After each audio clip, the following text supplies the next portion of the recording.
मन में लोभ है उसे निकालना है। लोभ स्वयं की सत्ता से नहीं है, वो काम से है। काम कामना की पूर्ति से लोभ होता है, काम कामना की अपूर्ति से क्रोध होता है। जब हमारे काम में कामना में बाधा पड़ जाती तो क्रोध आ जाता है, जब उसकी पूर्ति होती तो लोभ आता है। कामः संजायते क्रोधा, क्रोधा स्मृति विभ्रमा, स्मृति भ्रंशा बुद्धिनाशो बुद्धिनाशात् प्रणश्यति। बुद्धिनाश में ही सर्वनाश है, और सर्वनाश करने वाले ये तीन हैं, काम क्रोध लोभ। काम से ही दोनों की सत्ता है, क्रोध और लोभ की। त्रिविधम नरकस्येदम द्वारम नाशन मात्मना, कामः क्रोधा तथा लोभा, तस्मात् दैत्यम त्यजेत। ये बुद्धि भ्रष्ट करने वाले हैं। अब लोभ निंदनीय और बंदनीय दोनों है। नाम जप का लोभ हो जाए तो बंदनीय है। दूसरों की सेवा का लोभ हो जाए कि हमें धन मिले, हम दूसरों को सुख पहुंचाएं, मरीज जो रोगी लोग हैं उनको औषधि दें, जो भूखे हैं उनको अन्न दें, पशु पक्षियों की सेवा करें, तो लोभ एक बंदनीय है और एक निंदनीय है। आप बोलिए बंदनीय लोभ धारण करना है या निंदनीय? तो फिर हमको निंदनीय लोभ से हटना है, तो हमें परेशानी क्या है? लोभ को हटाने की जरूरत नहीं, लोभ बढ़ाने की जरूरत है। लेकिन लोभ किस विषय का? दूसरों का मंगल, अपना मंगल, तभी वो लोभ सार्थक है। रुपये का लोभ, भोगों का लोभ, भोगे हुए भोगों को बार बार भोगने का लोभ, ये चीजें फिर निंदनीय है। तो बंदनीय लोभ को धारण करो, लोभ को बदल दे। जैसे कोई नदी की धारा जा रही है, तो हम उसको अगर रोकना चाहें तो पहले हम आसपास उसके नहर निकाल दें, दो उसकी धारा को रोकने के लिए, तो हम फिर रोक सकते हैं। ऐसे लोभ की धारा जा रही, अब वो गलत दिशा में मुड़ गई, और उसके आसपास हम सद दिशा वाली नहरें निकालें। हम लोभ करें कि भले धन का ही करें, पर हमारे पास धन आवे तो माता पिता की सेवा करूं, बूढ़ों की सेवा करूं, गली में जो पड़े हैं जिनको कोई नहीं पूछता उनको वस्त्र दूं, उनको भोजन दूं, उनको सुख पहुंचाऊं। और धन बढ़े तो एक ऐसा निवास स्थान बनाऊं जिसमें वयोवृद्धों को रखूं, सबकी सेवा करूं, नाम जप करूं, भगवान की प्राप्ति करूं। ये सब कितना बढ़िया लोभ है। लेकिन लोभ को अगर हम गलत मार्ग में ले जाएं तो फिर वो हानिकारक है। क्यों भाई? तो लोभ को उसको बदल दो, कोई परेशानी। किस प्रकार का लोभ आपको दुख देता है, बोलिए? हर एक चीज का लोभ है। ये हर एक चीज में कुछ प्रधान चीजें भी तो होंगी। पैसे का लोभ है, भोग का लोभ है, नाम का लोभ है।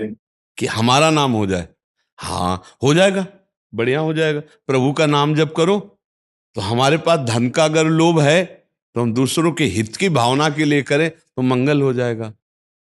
क्यों? नाम भी हो जाएगा। नाम जप करो आज से प्रभु का, और यश गाओ प्रभु का, और धन की इच्छा करो कि अगर हमारे पास ऐसा धन हो तो मैं बुजुर्गों की सेवा करूं, परिवार को सुख पहुंचाऊं, समाज की सेवा करूं, राष्ट्र की सेवा करूं। ये लोभ बहुत कामदायक है अगर इसका दुरुपयोग न करें। अब रुपया आवे, हम गंदे आचरणों में खर्चा करें, हम भोग वासनाओं में, वो गंदा मार्ग हो गया। गंदी बात है क्या आपके मन में ज्यादा? तो चिंता न करो, ये लोभ नुकसानदायक नहीं। थोड़ा नाम जप करते हो आप? सही बोलो ना, कितनी देर करते हो? आ, 3 बार माला करता हूँ सुबह में और 3 बार माला करता हूँ शाम। और उठते बैठते अगर नारायण नारायण बोलते रहो तो घाटा हो जाएगा क्या? उठते बैठते बोलता हूँ, जब दुख आ जाए ना तब, बाकी नहीं बोल। नहीं यार, तो फिर लोभ कहाँ है? नाम का, नाम का लोभ। नाम का लोभ ऐसा, तदर्पिता अखिलाचारिता तद स्मरणेन परम व्याकुल तेज। हर कदम में नाम जप करते रहो, अभी मंगल हो, नाम हो जाएगा तुम्हारा। नाम प्रभु का जपो, तुम्हारा नाम हो जाएगा। लोभ प्रभु के नाम का रखो तो तुम बहुत बड़े धनी बन जाओगे, जो चाहोगे भजा लो। ये नाम भगवान का ऐसा, जो चाहो प्राप्त कर लो। उठते बैठते चलते फिरते क्यों नहीं जप सकते? जब दुख आवे तब कहाँ जप पाओगे?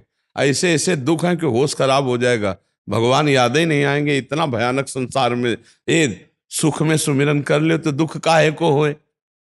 अगर सुख में सुमिरन करोगे तो दुख देने वाले पाप अपने आप नष्ट हो जाएंगे, तो दुख क्यों होगा? निरंतर नाम जपने का अभ्यास क्यों न करो? 3 माला कोई बहुत होता है क्या यार? संसार के लिए तुम इतना समय देते हो, भगवान के लिए कितना समय देते हो? मंदिर जाना आना हो कोई खास बात नहीं होती। अभी पीछे बैच में एक ने पूछा कि भगवान के मंदिर में 8 पैर सेवा करते हैं और इसके बाद गलत आचरण करते हैं, गलत खान पान करते हैं, तो हम क्या विश्वास करें? तो उन्होंने भगवान को साधन बनाया रुपए का। भगवान को भगवान मान के थोड़ी सेवा कर रहे हैं। जैसे एक बनिया व्यापार करता है, ऐसे भगवान को व्यापार माने। तो साध्य बनाया भोगों को, तो पैसा आया, इसके बाद सब कर रहे हैं। भगवान को भगवान थोड़ी मानते हैं, वो तो भगवान को व्यापार मानते हैं। और अगर व्यापार को भगवान मान लो तो उससे भगवत प्राप्ति हो जाए।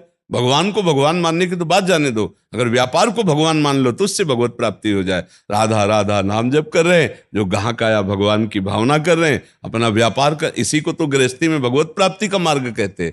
यार तो निरंतर नाम का लोभ बढ़ाओ, सब लोग ठीक हो जाएंगे, है नहीं?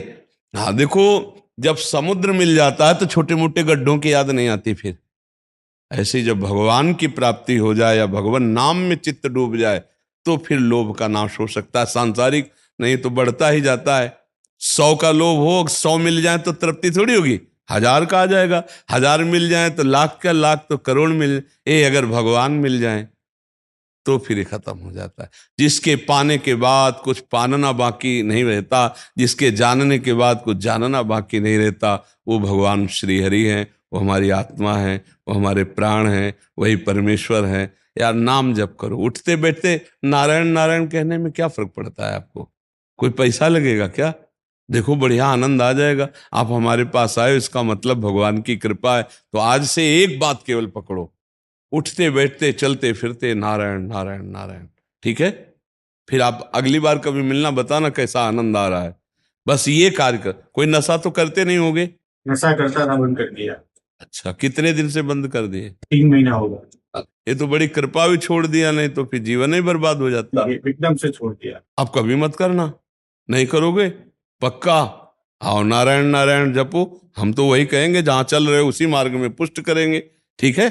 आप अच्छे से चलो, बहुत अच्छे हो जाओगे और बहुत सुख मिलेगा। सच्ची कहते हैं तुमसे, अगर भगवत मार्ग में सुख ना होता ना, तो हम माइक से चिल्ला चिल्ला के कहते, बड़े बड़े महापुरुषों के शासन में जीवन रहा है, हम आपसे कहते हैं कि अद्भुत परमानंद, अद्भुत महासुख, विश्राम, परम विश्राम, कोई चाह नहीं, न जीने की न मरने की, न कोई लाभ की न कोई हानि की, न कोई सुख की न कोई दुख की। यहां की बात कह रहा हूं। जल्दी से जल्दी ऐसी स्थिति प्राप्त कर लो कि कोई रोग, कोई शोक, कोई मृत्यु तुम्हें दुखी न कर पाए। वो भगवान के चरणों का आश्रय, वो भगवान का भजन है। इसलिए उठते बैठते चलते फिरते जो माला करते हो करो, नारायण नारायण ऐसा जपते रहो, ठीक है? भजन में इतना प्रभाव है, आप सच्ची मानिए, कि बड़े से बड़े दुख को सहने की सामर्थ्य आ जाती है। कोई भी भजनानंदी दुखों को मिटाता नहीं है, क्योंकि जानता है इसको भोग लेते हैं, और भजन का प्रयोग भगवत प्राप्ति के लिए करते हैं। देखो पैसा है, उसे चाहे जहां खर्चा कर लो, ऐसे भजन है। अगर आप मान लो अब चाहें कि हमारी किडनी ठीक हो जाए, ठीक हो जाएगी, लेकिन एक जगह कनेक्शन कट जाएगा। जो भगवान की प्राप्ति, जो भगवान का रस है, उसमें बाधा लग जाएगी, क्योंकि वो पैसा इधर खर्चा हो गया ला। अच्छा, ये कितने दिन चलेगा? एक नियत श्वास है, उतने ही दिन चलेगा। तो हम विवेक के द्वारा आए हुए कष्टों को सह ले और भजन का प्रयोग भगवत प्राप्ति के लिए करें। जो अनंत जन्मों से हम सुख चाह रहे हैं ना, वो भगवत प्राप्ति ही है। एक बार जहां भगवत साक्षात्कार हुआ, कृतकृत्य हो जाता है जीव, आनंद मगन हो जाता है। जैसे जन्म जन्मांतरों से हम सुख खोज रहे हैं, लेकिन देखो कहीं हमको तृप्ति नहीं मिल रही, क्योंकि यहां वो है नहीं, वो यहां है अपने अंदर हृदय में। और जहां उसका साक्षात्कार हुआ, बस फिर कृतकृत्य हो जाता है जी। अब वो चीज ऐसी तो है नहीं कि बता सके आनंद का। जैसे बोले कितना आनंद है, बोले बहुत। अरे मानो हम आपको एक मीठा खवाया, गुलाब जामुन खवाया, कैसा है? बोले मीठा है। नहीं, कैसा मीठा है? बोले बहुत मीठा है। नहीं, बहुत मीठा कैसा है? बोले गुलाब जामुन खा के देख ले, फिर नहीं आएगा। अनुभव गम्य भजन जय संता। बोले भजन में कैसा आनंद? बोले बहुत आनंद। बोले नहीं, बहुत आनंद कैसा? बोले करके देख लो, क्योंकि अनुभव है। अब जबान की ताकत तो थोड़ा ही वर्णन करने के, एक प्राकृतिक आनंद को एक सीमा तक बोल सकती है। बोले कैसा? बोले मीठा है। बोले कैसा मीठा? बोले बहुत मीठा है। नहीं, बहुत मीठा कैसा आनंद है? बोले खा के देख लो। इसके आगे नहीं बोल सकते आप। तो भगवदानंद कैसे कोई बोल सकता है कि कितना है, कैसा है? वो तो अनुभव गम है। इसलिए नाम जप करो, बहुत आनंद का विषय है जी।